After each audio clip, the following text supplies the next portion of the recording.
పడుతున్నాయి, మనుషులు మాత్రం లేవట. ఆ సెకండ్ ఎవరు చెప్పండి? 100 మార్క్స్ కొట్టింది. ఒక మందు బాటిల్ అట, ఎవరది? 100 మార్క్స్. 2 డబ్బు సంచులు ఉన్నాయి, ఏంటవి? ఇక తెలంగాణ ఎందుకు రాదని అడుగుతున్నా.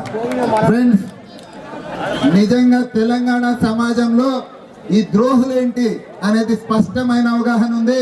తెలంగాణ వచ్చి తీరుతుంది, ఎవడు ఆపలేడని మాత్రం నేను చెప్తున్నా. ఇక నెక్స్ట్ ఎట్లా తీసుకురావాలనేది తన కత్తితోనే చూపెడతాడట. కానీ నేను రిక్వెస్ట్ ఏంటంటే, ఎంత బ్రీఫ్ గా ఎంత ఎఫెక్టివ్ గా చెప్తారనేది, ఎంత లెంతీగా చెప్పడానికి ప్రతి ఒక్కళ్ళు ఉన్నారు, కానీ చాలా తక్కువ టైంలో ఎఫెక్టివ్ గా చెప్పాలని మన మిత్రులను కోరుతున్నాను. కత్తి వెంకటేశ్వర స్వామి గారు, టిఎల్ఎఫ్ అధ్యక్షులు.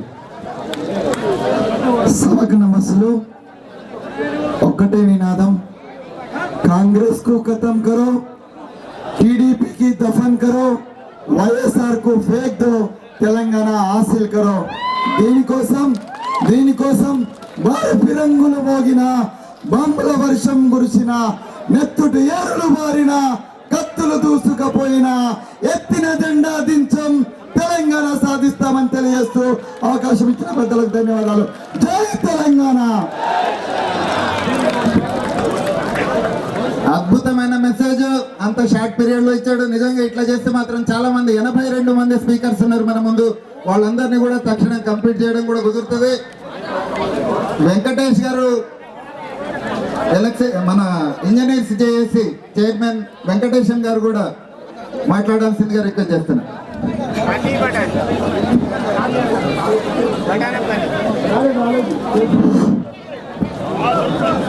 రెండవ రోజు సమర దీక్షకు వచ్చినటువంటి వేదిక మీద ఉన్నటువంటి పెద్దలు, వేదిక ముందు ఉన్నటువంటి ఉద్యమరత సోదరులు, అందరికి కూడా తెలంగాణ ఇంజనీర్స్ జేఏసీ తరఫున ఉద్యమాభినందనలు.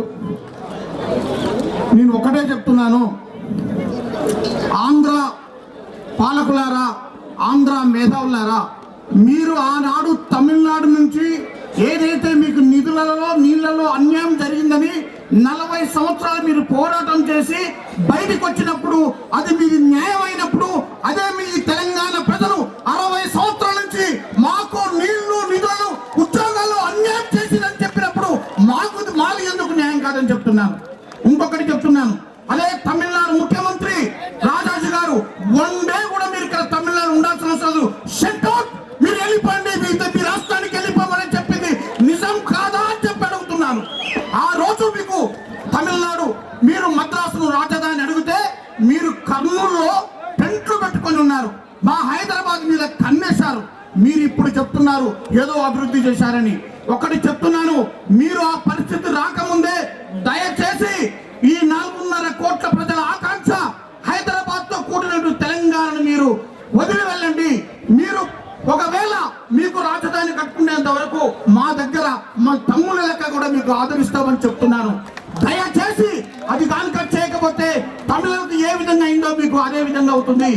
తర్వాత ఇంతకుముందే చెప్పారు, ఇక ఆజాదు జాదు, పాపం మన సిపిఐ నారాయణ గారు నిజంగా అది ఆ నాలికనా తాటి మట్టని అంటాడు. నిజంగా అది తాటి మట్ట కాదు, అది తాటి మొద్దు. ఈ ఆజాద్ నాలిక తాటి మొద్దుతో సమానం.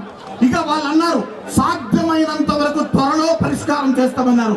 ఇక సాధ్యమైనంత వరకు నువ్వు పరిష్కారం చేయాల్సిన అవసరం లేదు, తెలంగాణ ప్రజలే కాంగ్రెస్ ను పరిష్కారం చేయబోతున్నారని చెప్తున్నాను. ఇక మీరు మాకు ఇవ్వాల్సిన అవసరం లేదు. ఓ కేంద్రమా, నువ్వే ఇక్కడ హైదరాబాద్ కు దిగి వచ్చి ఆనాడు జవహర్లాల్ నెహ్రూ గారు ఏ విధంగా చెప్పారు, ఎస్ తెలంగాణను ఇస్తున్నామని ప్రకటన చేసేంత వరకు కూడా ఈ తెలంగాణ ప్రజలు ఉద్యమిస్తారని చెప్పి నేను మీ ముందు చెప్తున్నాను. ఇంకొకటి, 1000 మంది ప్రాణత్యాగం చేశారు. ఒకటి మాట గుర్తు పెట్టుకోండి, 1000 మంది ప్రాణత్యాగాల సాక్షిగా చెప్తున్నాను, మేము తెలంగాణ సాధించడం తథ్యం తథ్యం తథ్యం. మీ లాపింగ్లు, మీ పైరవలు ఎంత మాత్రం ఇక నడవవు అని చెప్తున్నాను. తప్పనిసరిగా మీరు తలవంచక తప్పదు. దయచేసి ఇప్పటి నుంచి కాంగ్రెస్ ప్రతినిధులు, మీకు ఆఖరి రోజు మీకు సమయం ఇస్తున్నాము. దయచేసి ప్రజాప్రతినిధులారా, మీరు తేల్చుకోకపోతే మిమ్మల్ని తప్పనిసరిగా ఇంకా దయచేసి చెప్తున్నాను, ప్రజాప్రతినిధులని మీరు పెళ్లిళ్ళ కానీ శుభకార్యాలు కానీ దేని కూడా ఆహ్వానించొద్దని చెప్పి మిమ్మల్ని రిక్వెస్ట్ చేస్తున్నారు. ఎందుకంటే 1000 మంది ప్రభుత్వాన్ని రూపం మాపకపోతే మనకి యొక్క విద్యార్థుల త్యాగానికి లేదు లాభం లేదని చెప్తున్నారు. జై తెలంగాణ.